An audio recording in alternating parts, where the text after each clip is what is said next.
সংবাদ সবাইকে স্বাগত জানাচ্ছি আমি ফিরোজ তোহা। শুরুতে সংবাদ শিরোনাম জানিয়ে দিব সর্বশেষ গুরুত্বপূর্ণ আপডেট সংবাদ। শুরুতে শিরোনাম। বাংলাদেশকে সেবাদাস রাষ্ট্রে পরিণত করার জন্যই জিয়াউর রহমানকে হত্যা করা হয়েছিল বলে অভিযোগ করেছেন বিএনপির মহাসচিব মির্জা ফখরুল ইসলাম আলমগীর। এরপর জানিয়ে দিব ঢাকা জেলা বিএনপির সভাপতি আশফাক কারামুক্ত।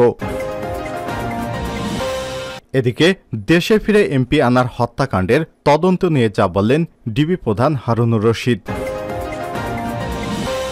জানিয়ে দিব জিয়া জাতিকে বহুদলীয় গণতন্ত্র উপহার দিয়েছিলেন বলছে বিএসপিপি। এবারে জানিয়ে দিব করোনার ভুয়া রিপোর্ট দেওয়ার অভিযোগে রিজেন্টের শাহেদ সহ ৫ জনের বিচার শুরু। এবং সর্বশেষ জানিয়ে দিব একের পর এক ক্ষেপণাস্ত্র ছুড়ল উত্তর কোরিয়া। দেশটির পূর্ব সীমান্ত জাপান সাগরে সব ক্ষেপণাস্ত্র ছোড়া হয়েছে বলে দাবি করেছে জাপান। প্রিয় দর্শক, এতক্ষণ শুনছিলেন সংবাদ শিরোনাম, এবারে বিস্তারিত। তবে তার আগে অনুরোধ থাকবে আপনি কোন স্থান থেকে আমাদের সংবাদটি দেখছেন কমেন্ট করে জানিয়ে দিন এই সংবাদ সম্পর্কে আপনার মূল্যবান মতামত। প্রিয় দর্শক, আপনি যদি আমাদের চ্যানেলে নতুন হয়ে থাকেন ভিডিওটি দেখতে দেখতে চ্যানেলটি সাবস্ক্রাইব করে রাখুন, যাতে করে আমাদের লেটেস্ট আপডেট সংবাদগুলো সবার আগে আপনার কাছে পৌঁছে যায়। এবারে বিস্তারিত। বাংলাদেশকে সেবাদাস রাষ্ট্র করার জন্যই জিয়া হত্যাকাণ্ড, বললেন মির্জা ফখরুল। বাংলাদেশকে সেবাদাস রাষ্ট্রে পরিণত করার জন্যই জিয়াউর রহমানের মতো জাতীয়তাবাদী নেতাকে হত্যা করা হয়েছে বলে মন্তব্য করেছেন মির্জা ফখরুল ইসলাম আলমগীর। বিএনপির প্রতিষ্ঠাতা জিয়াউর রহমানের ৪৩তম মৃত্যুবার্ষিকীতে আজ ৩০শে মে বৃহস্পতিবার দুপুরে রাজধানীর শাহজাহানপুরে দুস্থদের মধ্যে খাদ্য সামগ্রী বিতরণ কর্মসূচিতে তিনি এ মন্তব্য করেন। ১৯৮১ সালের ৩০শে মে চট্টগ্রাম সার্কিট হাউসে একদল বিপদগামী সেনাবাহিনী সদস্যদের হাতে নিহত হন রাষ্ট্রপতি জিয়াউর রহমান। এই হত্যাকাণ্ডকে একেবারে পরিকল্পিত বলে মনে করেন মির্জা ফখরুল। তিনি বলেন, বাংলাদেশকে সেবাদাসে পরিণত করার জন্য এবং পরনির্ভরশীল একটা রাজ্যে পরিণত করার জন্য সেদিন এই জাতীয়তাবাদী নেতাকে হত্যা করা হয়েছে। মির্জা ফখরুল বলেন, তিনি তার অল্প সময়ের রাজনৈতিক জীবনে এদেশের জন্য অসাধারণ সব উদ্যোগের মধ্য দিয়ে অবদান রেখেছেন। আজকে বাংলাদেশের যে অর্থনৈতিক উন্নয়নের ভিত্তি শহীদ জিয়াউর রহমান তা রচনা করেছিলেন। আওয়ামী লীগকে ইঙ্গিত করে বিএনপির মহাসচিব বলেন, আজকে যারা বলে বিএনপি কিছু করেননি, শহীদ জিয়া কিছু করেনি, সবকিছু তারাই করেছে। তারা ১৯৭২ থেকে ১৯৭৫ সালে রাষ্ট্রের দায়িত্বে ছিল। সেই সময় তারা সম্পূর্ণ ব্যর্থ হয়েছিল রাষ্ট্র পরিচালনা করতে, এবং ব্যর্থতা এমন হয়ে গিয়েছিল যে সংবিধানকে সংশোধন করে সেদিন তারা একদিন বিশেষ ক্ষমতা আইন, অন্যদিকে জরুরি অবস্থা, সবশেষে একদলীয় শাসন বাকশাল করেছিল, গণতন্ত্রকে হত্যা করেছিল। শহীদ জিয়া সে গণতন্ত্রকে আবার ফিরিয়ে দিয়েছেন। আজকে সে গণতন্ত্রের জন্য লড়াই করতে হচ্ছে। এর আগে সকালে মির্জা ফখরুল ইসলাম শেরেবাংলা নগরে জিয়াউর রহমানের কবরে শ্রদ্ধা নিবেদন করেন। সেখানে সাংবাদিকদের প্রশ্নে দেশ পুরোপুরি দুর্বৃত্তদের কবলে বলে মন্তব্য করেন। জিয়ার কবরে শ্রদ্ধা নিবেদনের পর দুপুরে আগারগাঁও লায়নচক্ষু হাসপাতাল, হাইকোর্টের মাজার প্রাঙ্গণ, সেগুনবাগিচা, শাহজাহানপুর, নয়াপল্টনে দলীয় কেন্দ্র কার্যালয় সহ একাধিক জায়গায় দুস্থদের মধ্যে খাবার বিতরণের কর্মসূচির উদ্বোধন করেন বিএনপির মহাসচিব। এ সময় বিএনপি মহাসচিবের সঙ্গে স্থায়ী কমিটির সদস্য মির্জা আব্বাস, মহানগরের দক্ষিণের আহ্বায়ক আব্দুল সালাম, সদস্য সচিব রফিকুল আলম, উত্তরের সদস্য সচিব আমিনুল হক উপস্থিত ছিলেন। ঢাকা জেলা বিএনপির সভাপতি আশফাক কারামুক্ত। জামিনে কারাগার থেকে মুক্তি পেয়েছেন ঢাকা জেলা বিএনপির সভাপতি খন্দকার আবু আশফাক। বৃহস্পতিবার ৩০শে মে বিকেলে ৪টার দিকে কেরানীগঞ্জের কেন্দ্রীয় কারাগার থেকে মুক্তি পান। এ সময় তাৎক্ষণিক পরীক্ষায় খন্দকার আবু আশফাক বলেন, ছোট কারাগার থেকে বড় কারাগারে আসলাম। পুরো দেশটাই আজ বন্দিশালায় পরিণত হয়েছে। জাতিকে বন্দিদশা থেকে মুক্ত করতে হলে প্রয়োজন ঐক্যবদ্ধ কঠিন আন্দোলন আর গণতন্ত্র পুনরুদ্ধার আন্দোলনের সকল ভয়কে জয় করে বিজয় ছিনিয়ে আনতে হবে। প্রসঙ্গত, গত ২০শে মে ঢাকার চিফ জুডিশিয়াল আদালতে আত্মসমর্পণ করে জামিন আবেদন করে খন্দকার আবু আশফাক। এদিন তার জামিন নামঞ্জুর করে কারাগারে পাঠানোর নির্দেশ দেন আদালত। গত ২৭শে মে তিনি সব মামলায় জামিন লাভ করেন বলে আইনজীবী জানিয়েছেন। দেশে ফিরে এমপি আনার হত্যার তদন্ত নিয়ে যা বললেন ডিবি প্রধান। ঝিনাইদহ ৪ আসনের এমপি আনারুল আজিম আনারের হত্যা মামলা তদন্ত করতে ভারত গিয়েছিলেন ঢাকা মহানগর গোয়েন্দা ডিবি পুলিশের একটি প্রতিনিধি দল।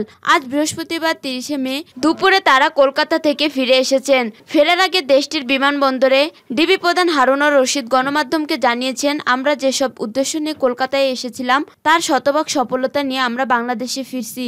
ডিবি প্রধান বলেন, কলকাতায় খুন হওয়া বাংলাদেশি এমপি নারীর হত্যাকাণ্ডের ইতিমধ্যে এক নারী সহ 3 অভিযুক্তকে গ্রেপ্তার করা হয়েছে। আমরা এক্ষেত্রে ওয়াটার থিওরি ব্যবহার করছি। আমরা সিআইডি পুলিশকে রিকোয়েস্ট করছি আসামিদের ব্যবহৃত কমোড সেফটি ট্যাঙ্ক চেক করতে বলছি।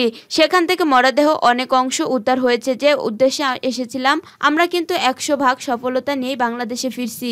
হারুন বলেন, প্রাথমিকভাবে সেফটি ট্যাঙ্ক থেকে উদ্ধার হওয়া মাংস এমপি আনারের মনে করা হলেও এ ব্যাপারে শতভাগ নিশ্চিত হতে ফরেনসিক এবং ডিএনএ টেস্ট জরুরি। আনুষ্ঠানিকভাবে সিআইডিকে চিঠি দিয়ে এসব মাংসের টুকরো বাংলাদেশ থেকে নিয়ে যাওয়া হবে বলে জানান তিনি। উদ্ধার করা মাংস এমপি আনারের মরদেহের কিনা তা পরীক্ষার জন্য ইতিমধ্যে ফরেনসিক সায়েন্স ল্যাবরেটরিতে নমুনা পাঠানো হয়েছে। প্রয়োজনে ডিএনএ টেস্ট করা হবে। সেক্ষেত্রে এমপি আনারের কন্যা মুনতারিন ফেরদৌস ডরিনকে কলকাতায় ডাকা হতে পারে। ডিবি প্রধান বলেন, আমরা সিআইডিকে অনুরোধ জানিয়ে এই পরীক্ষাগুলো যেন দ্রুততার সঙ্গে করা হয়। ডিএনএ টেস্ট করার জন্য এমপি আনারের কন্যা ডরিন শিগগিরই কলকাতায় আসবেন। ভারতে আসার জন্য সম্ভবত তিনি ভিসাও পেয়েছেন। আমরা মনে করি আমরা সহযোগিতা করতে পেরেছি এবং যে উদ্দেশ্যে এসেছিলাম, যে একদিকে আলামত সংগ্রহ করা, সিআইডিকে সহযোগিতা করা, ডিজিটাল এভিডেন্স নিজ চোখে দেখা যায়। কলকাতা গ্রেপ্তার হওয়া জিহাদ হাওলাদারের সঙ্গে কথা বলে আমাদের দেশে গ্রেপ্তার হওয়া আসামিদের বয়ান মিলিয়ন নেওয়া, কোথায় কোথায় গেছে সেগুলোর খোঁজখবর নেওয়া, এসব আমাদের ক্ষেত্রে আমরা শতভাগ সফল হয়েছি। জিয়া জাতিকে বহুদলীয় গণতন্ত্র উপহার দিয়েছিলেন বিএসপিপি।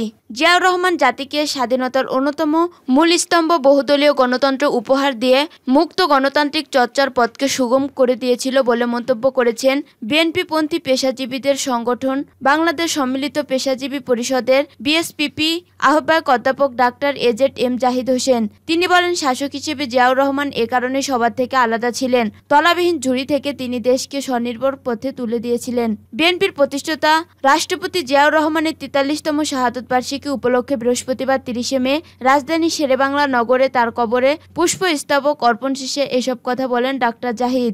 সকাল থেকে বিশ্ববিদ্যালয়ের শিক্ষক, চিকিৎসক, প্রকৌশলী, সাংবাদিক, আইনজীবী, কৃষিবিদ, সাংস্কৃতিক কর্মীরা শেরেবাংলা নগরে সমবেত হন। এরপর সকাল 10:30টায় বিএসপিপির আহ্বায়ক অধ্যাপক ডাক্তার এজেড জাহিদ হোসেন ও সদস্য সচিব সাংবাদিক কাদের গনি চৌধুরীর নেতৃত্বে পেশাজীবী নেতারা জিয়ার কবরে শ্রদ্ধা নিবেদন করেন।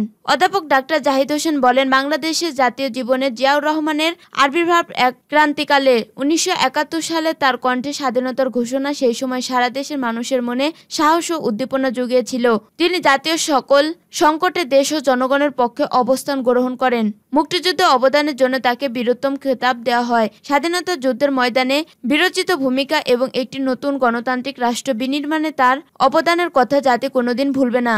পরে জিয়াউর রহমান ফাউন্ডেশন, জিয়া পরিষদ, doctors association of Bangladesh, DAB, Dhaka বিশ্ববিদ্যালয়ের শিক্ষকদের সাদা দল, কৃষি বিশ্ববিদ্যালয়ের শিক্ষকদের সাদা দল, association of engineers Bangladesh, agriculturist association of Bangladesh, জাতীয়তাবাদী textile engineers association of Bangladesh, medical textile association of Bangladesh, diploma engineers association of Bangladesh সহ বিভিন্ন পেশাজীবী সংগঠনের জিয়ার কবরে ফুল দিয়ে শ্রদ্ধা নিবেদন করে। করোনার ভুয়া রিপোর্ট, রেজেন্টের সহ 5 জনের বিচার শুরু। করোনা পরীক্ষার নামে ভুয়া রিপোর্ট দিয়ে 2,66,000 টাকা আত্মসাতের মামলায় রিজেন্ট হাসপাতালের চেয়ারম্যান মোহাম্মদ শাহেদ সহ 5 জনের বিরুদ্ধে অভিযোগ গঠন করেছেন আদালত। আজ বৃহস্পতিবার ঢাকা মহানগর হাকিম মোহনা আলমগীর এই অভিযোগ গঠন করেন। এই মামলার অপর আসামিরা হলেন দীপায়ন বসু, অনিন্দ্য দত্ত, মাসুদ পারভেজ ও মিজানুর রহমান। তাদের মধ্যে দীপায়ন বসু ও অনিন্দ্য দত্ত মামলার শুরু থেকেই পলাতক। বাকি আসামিরা অভিযোগ গঠনের সময় আদালতে উপস্থিত ছিলেন। অভিযোগ গঠনের মধ্য দিয়ে এই মামলার বিচার শুরু হয়। মামলার নথি থেকে জানা গেছে, মেট্রো রেল প্রকল্পের কর্মরত 76 জন শ্রমিকের করোনা পরীক্ষা করে ভুয়া রিপোর্ট প্রদানের মাধ্যমে 2,66,000 টাকা আত্মসাতের অভিযোগে মামলাটি করা হয়। 2020 সালের 20 জুলাই রাজধানীর উত্তরা পশ্চিম থানায় এ মামলা করেন অ্যাকশিট কর্পোরেশন লিমিটেড নামের একটি প্রতিষ্ঠান। পরে 2021 সালের 30 মে ঢাকার সিএমএম আদালতের অভিযোগপত্র দাখিল করা হয়।